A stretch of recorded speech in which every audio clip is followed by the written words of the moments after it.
زور سے پڑھنا. اعوذ باللہ من الشیطان اللعین الرجیم. بسم اللہ الرحمن الرحیم. انا انزلناہ فی لیلۃ القدر وما ادراک ما لیلۃ القدر. لیلۃ القدر خیر من الف الشہر. تنزل الملائکۃ والروح فیہا بإذن ربہم من کل امر. سلام ہی حتی مطلع الفجر. بسم اللہ الرحمن الرحیم. سامعین محترم، سلسلہ کلام جاری ہے اور ہم سلسلے کی یہ چھٹی تقریر کے ساتھ حاضر ہو رہے ہیں. جو مطالب قرآن آپ کی خدمت میں بیان کیے گئے ہیں وہ اس لیے بھی دل و دماغ میں محفوظ رکھنا ضروری ہے کہ ہمارے مقدمے میں، ہمارے ابتدائیے میں اور ہمارے سرنامے میں یہ امور جو زیر بحث آئے ہیں یہ ہمارے لیے نہ صرف یہ کہ اہم بلکہ معاون بھی رہیں گے. جو کچھ اب تک کہا گیا اور مخصوصاً کل کی تقریر میں جو معروضات آپ کی خدمت میں پیش کیے گئے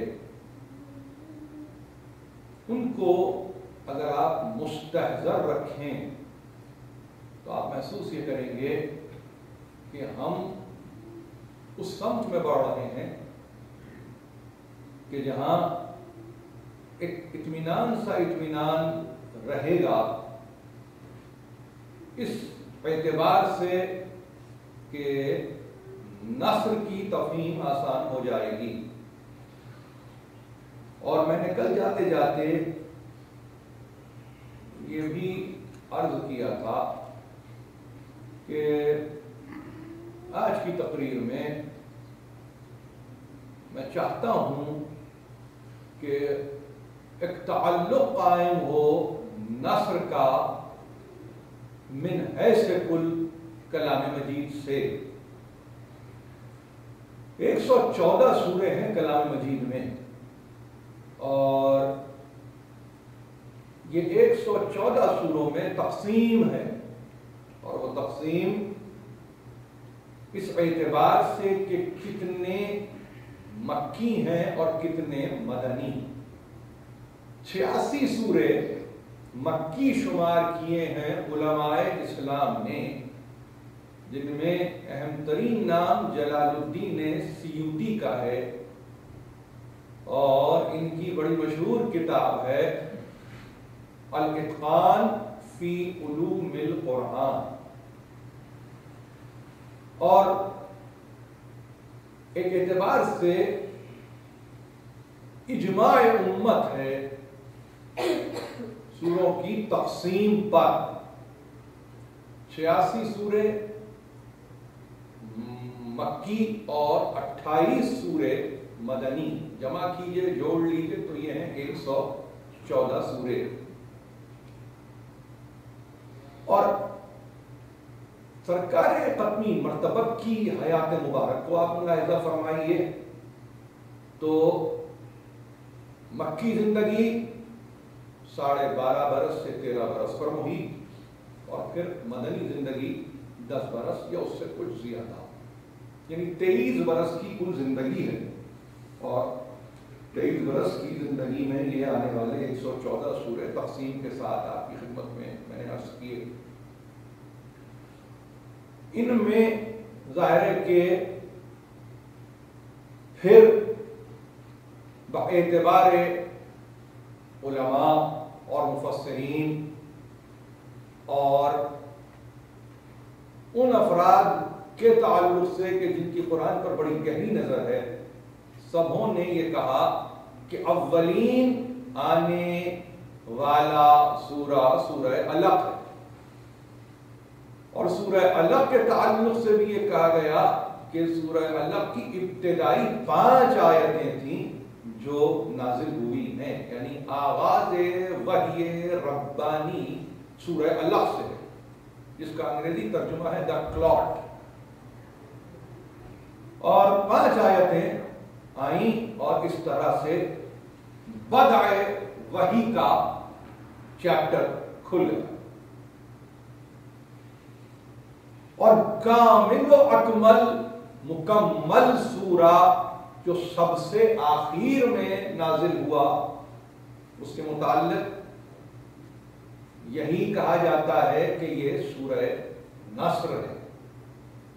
تو آپ کو اس کی اہمیت کا اندازہ ہوا کہ جس سورہ کی یوں سمجھیے کہ ہم نہ صرف یہ کہ تشریح، بلکہ جس لفظ کو میں پسند کرتا ہوں اپنے لیے وہ یہ کہ مطالب کے بیان کے لیے میں حاضر ہوا ہوں، وہ سورہ کی اہمیت باعتبار نزول کیا ہے۔ 114واں سورہ نزولی اعتبار سے اور ترتیب مکی و مدنی میں جو آپ کے سامنے ہے، جس کے متعلق بھی ایک رائے ہے، اور وہ یہ کہ یہ وہ ترتیب ہے جس کو پسند کیا سرکار رسالت مآب نے، تو اس ترتیب میں سورہ نصر کا مقام ہے 110۔ یہ اس لیے عرض کر رہا ہوں اور یہ اس لیے بتلا رہا ہوں کہ ہمارے سننے والے ظاہر اس پر غور کریں اور دیکھیں کہ وہ کیا امکانات پیدا کیے جا سکتے ہیں اولین و آخرین کے درمیان، ابتدا اور انتہا کے درمیان، پہلے اور آخری سورے کے درمیان، کہ جس کے نتیجے میں یہ اندازہ کم از کم قائم کیا جا سکے آج کے دور اور آج کے زمانے میں کہ کنیکٹیوٹی کا کیا عالم تھا، کمیونیکیشن کا کیا عالم تھا، ارتباط کا کیا عالم تھا، اتصال کا کیا عالم تھا۔ اور اگر اجازت آپ مجھے دیں تو اردو زبان میں اگر ہم سورہ علق اور سورہ نصر کو متصل کرنا چاہیں ایک فقرے میں، تو وہ فقرہ یہ ہوگا وصال سے وصال تک، اس کے علاوہ کوئی اور فقرہ نہیں استعمال کیا جا سکتا۔ کیوں کہا میں نے؟ وہ وصل کی ایک صورت تھی، یہ وصل کی پھر ایک صورت ہے جو قائم ہو رہی ہے، جہاں موضوع اتنا قرین اور قریب کا ہو کہ جس میں آپ خود یہ محسوس کریں گے کہ کوئی ایسی بات نہیں ہے کہ جس میں آپ یہ کہیں کہ پہلا سورہ آیا تو کچھ اور مطالب لیے ہوئے تھا اور آخری سورہ آ رہا تھا تو اس کے مطالب ہی کچھ اور تھے۔ ایسا قطعاً نہیں ہے، بلکہ اس کو بہت ہی دقت نگاہ سے دیکھنے کی ضرورت ہے۔ میں پھر دہراتا ہوں اس فقرے کو اس لیے کہ وہ ہمارا کی ورڈ رہے گا، وصال سے وصال تک، وصل سے وصل تک، اس میں فصل نہیں ہے، فرق ہے۔ اس یعنی پھر وہی بات ہے، چونکہ ہمارا تعلق فارسی سے بھی ہے، عربی سے بھی ہے اور ماشاءاللہ اردو سے بھی ہے، تو ان لفظوں کو ذرا سا سمجھنے کی کوشش کیجئے۔ یعنی یہ جوڑنے کے لیے آیا ہے، یہ علیحدہ کرنے کے لیے نہیں آیا، یہ ملانے کے لیے آیا ہے، جدا کرنے کے لیے نہیں آیا، یہ وحدت قائم کرنے کے لیے آیا ہے، یہ اختلاف پیدا کرنے کے لیے نہیں آیا۔ تو یہ وحدت فکر بھی ہے، یہ وحدت نظر بھی ہے جو علق میں موجود ہے، جو نصر تک موجود رہی ہے۔ درمیان میں 112 سورے ہیں جو کہ مسلسل موجود ہیں۔ ایک بات اور یاد رکھیے کہ نصر کے تعلق سے چونکہ سرکار رسالت مآب وداع فرما رہے ہیں تو اس سورے کو سورہ تودیعہ بھی کہا جاتا ہے. یہ تعریف ہے اور قرآنی تعریف ہے، یعنی جس میں یہ بتلایا گیا کہ آنے والا آیا، پیغام لے کر آیا، مکی زندگی گزاری، مدنی زندگی گزاری، اور اب جب رخصت ہو رہا ہے تو ودا کا وہ مرحلہ جس میں خدا حافظی ہو رہی ہے، یعنی آسان اردو میں. اور اس طرح سے اس سورے کو تودیع یا تودیعہ بھی کہا گیا. میں ظاہر ہے کہ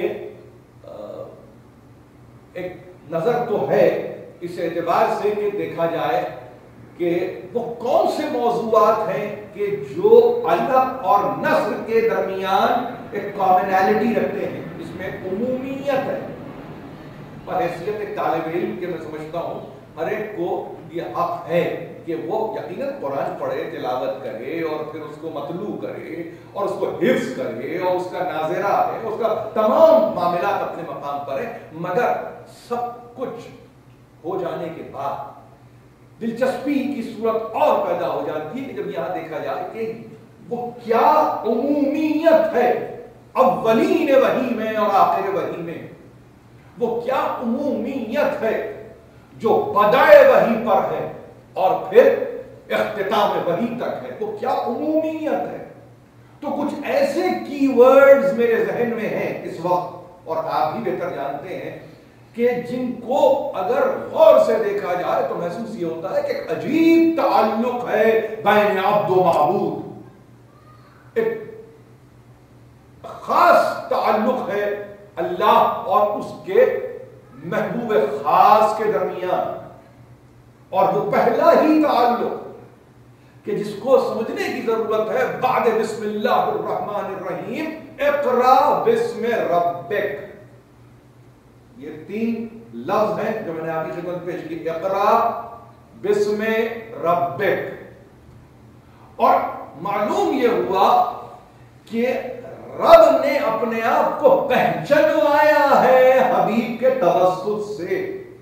پڑھو اس کے نام سے جو تمہارا رب ہے، تمہارا رب. یہ تہذیب ہے قرآن کو پڑھنے والے افراد کے تعلق سے.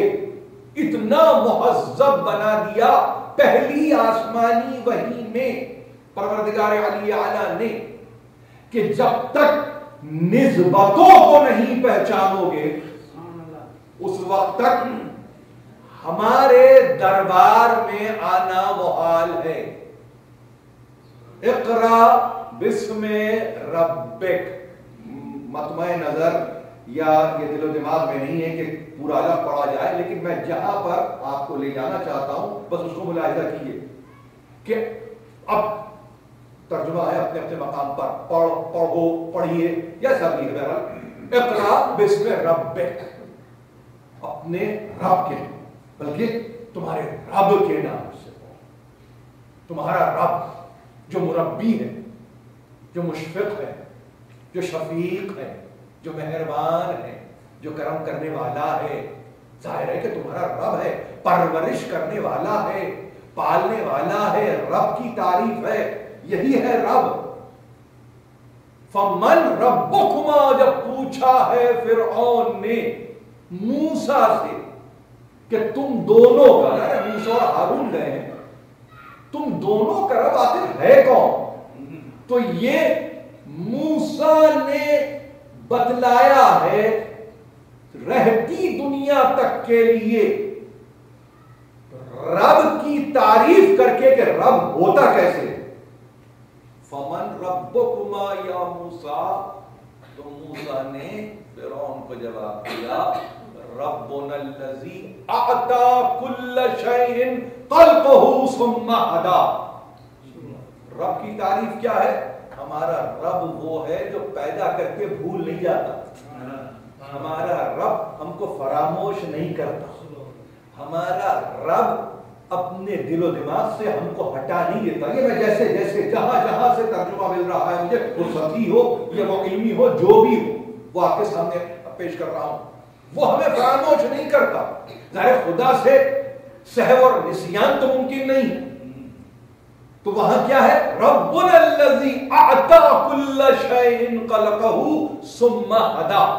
رب وہ ہوتا ہے کہ جب مخلوق کو پیدا کرتا ہے، جب خلقت کو عطا کرتا ہے، جب جامع خلقت کو پہناتا ہے تو براہ راست ہدایت کرتا ہے.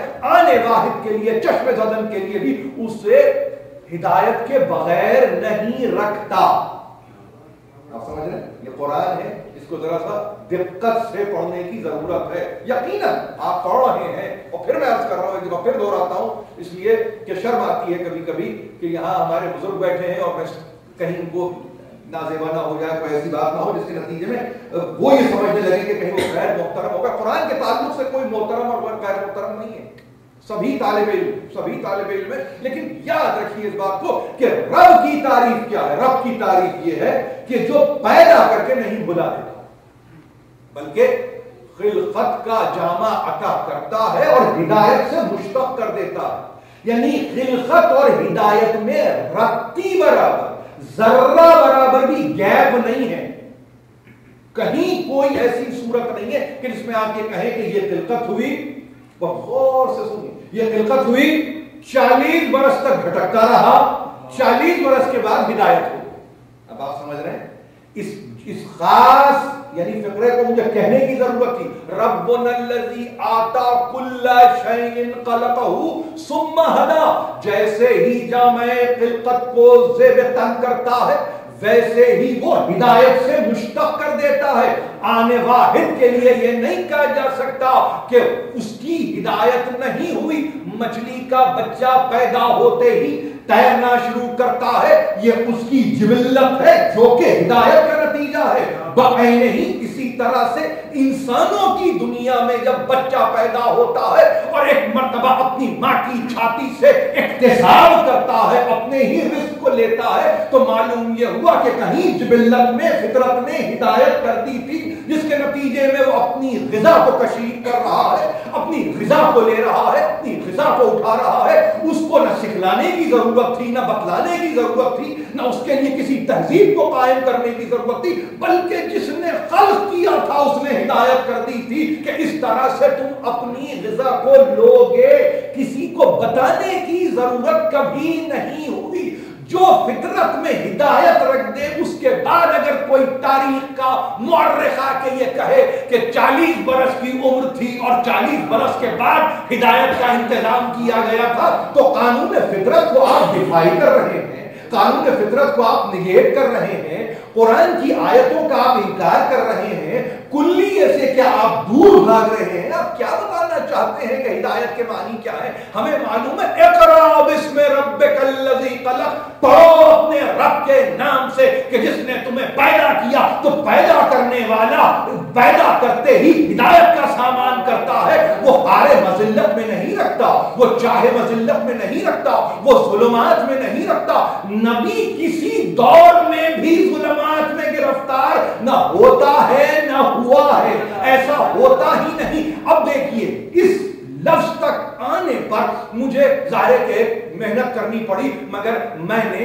کسی تقریر میں نے یہ کہا کہ اپنے تعلق سے ظاہر کہ آپ تو اعلان کرتے ہیں، مگر میں نہیں کہہ سکتا کہ میں قرآن کی تفسیر کرنے کے لیے آیا ہوں. اس لیے کہ تفسیر کے معنی کھول دینا، تفسیر کے معنی بیان کرنا، تفسیر کے معنی یہ ہے کہ ایک زاویے کو روشنی میں لا کے ڈال دینا. یہ ممکن نہیں ہے. ہاں اگر ہدایت ہو جائے اور وہ مطالب بیان کر دیے جائیں تو اس سے بہتر کوئی اور صورت نہیں ہے. بیان کردہ مطالب کو ایک مرتبہ دوہرا دینا ہی کافی ہے، بجائے اس کے کہ تفسیر کا ٹیگ لگا کر انسان اپنی رائے کو شامل کر کے تفسیر بالرائے کی منزل پر آ جائے اور ایک مرتبہ اپنے آپ کو اس منزل پر پائے کہ کوئی یہ کہے کہ یہ تو فعل حرام ہے. ہمارے پاس بالرائے تفسیر حرام فعل ہے، یہ حلال نہیں ہے، حرام ہے. بالرائے تفسیر کرنا، اپنی رائے کو تفسیر میں داخل کرنا، بجائے اس کے کہ مفسرین کو کوٹ کیا جائے, اپنی ذاتی رائے کو شامل کر دیا جائے,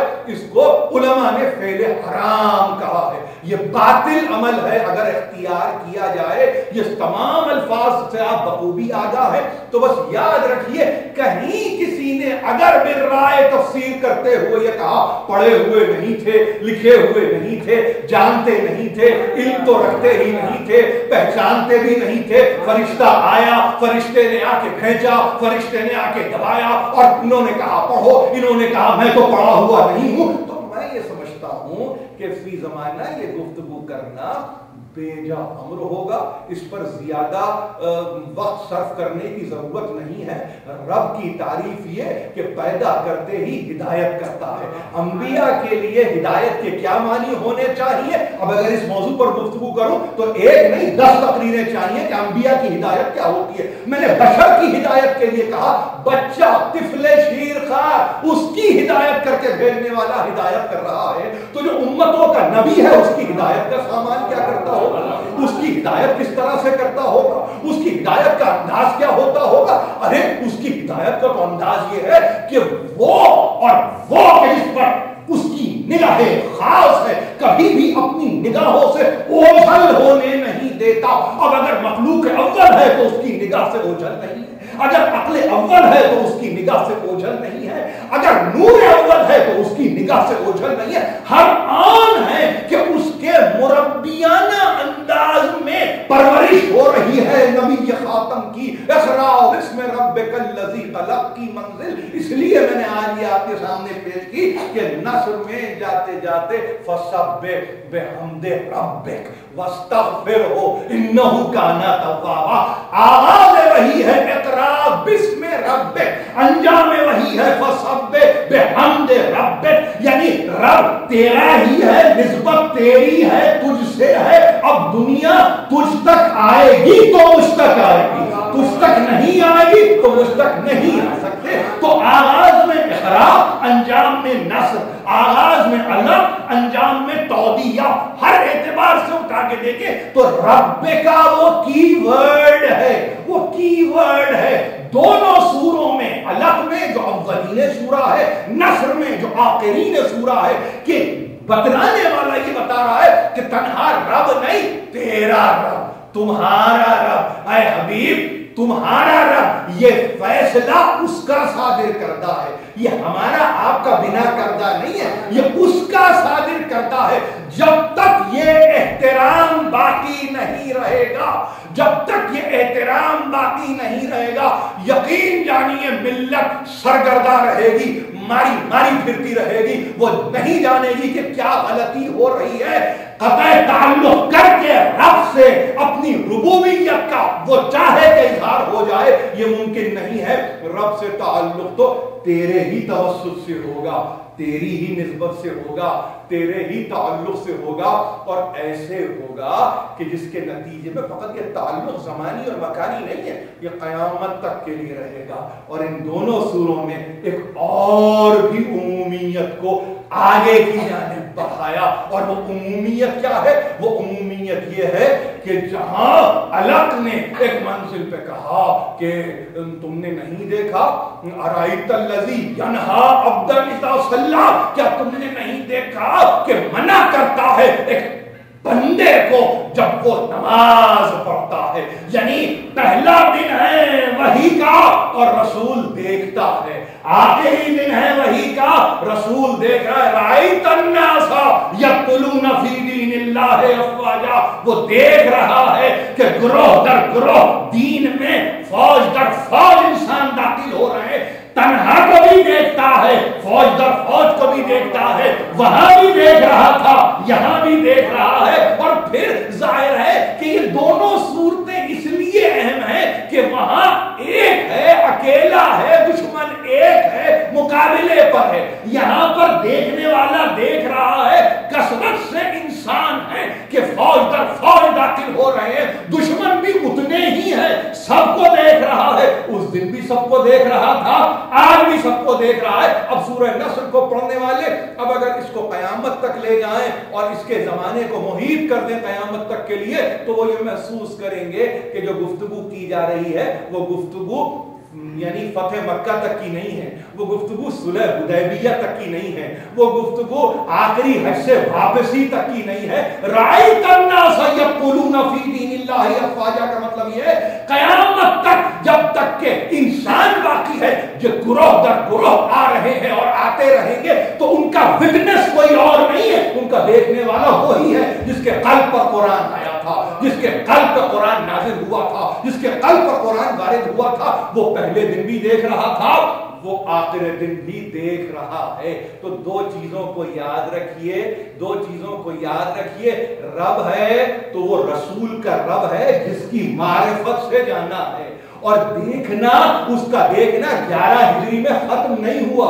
یہ بھی ایک دوسرا مسئلہ ہے، مسلمانوں کے پاس سب شامل ہے اس میں، کوئی خاص فرقہ، خاص طبقہ، خاص عقیدہ، خاص مسلک نہیں، ہر ایک سمجھ یہ رہے ہیں کہ 11 ہجری تاریخ پیدائش کیا ہے، تاریخ پیدائش فلاں عامر الفیل، تاریخ رحلت کیا ہے فلاں سنہ ہجری، کیا عمر پائی تھی 63 برس، یعنی ہم بایوگرافی لکھنے والے 63 برس میں رسول کو دفن کر کے یہ سمجھے کہ ایک بندہ آیا تھا، اس نے پیغام دیا، وہ مر گیا، چلا گیا، پیغام باقی رہ گیا۔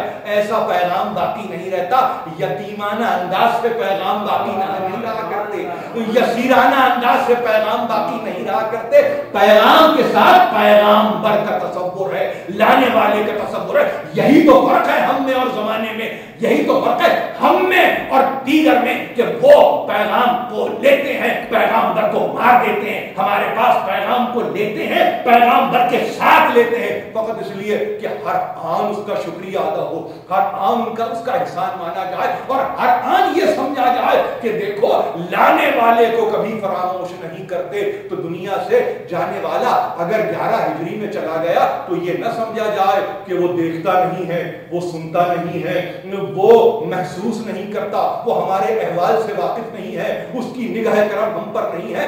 یہ عقیدے سے بدگمانی ہو جائے گی، یہ عقیدے سے بدگمانی ہو جائے گی۔ ہم اس عقیدے پر ہیں کہ وہ 11 ہجری ہو، وہ 40 ہجری ہو، وہ 61 ہجری ہو، وہ 1434 ہجری ہو، وہ قیامت تک کے لیے کوئی سن و سال آتا ہو، وہ دیکھے گا رأیت الناس یدخلون فی دین اللہ افواجا، وہ دیکھتا رہے گا کہ اس کے پھیلائے ہوئے دین میں آنے والے کس طرح سے داخل ہو رہے ہیں۔ اسی لیے قیامت کے دن جب کھڑے ہو کر امت کی شکایت کرے گا تو وہ 11 ہجری تک کی امت کی شکایت نہیں ہے، کہیں ذہن میں یہ نہ ہو 11 ہجری تک کی امت کی شکایت تھی کہ وہیں تک تھا، وہیں تک کی شکایت ہوئی، آپ تو بری ہو گئے، ایسا نہیں ہے۔ عقائد کو درست کرنے کی ضرورت ہے۔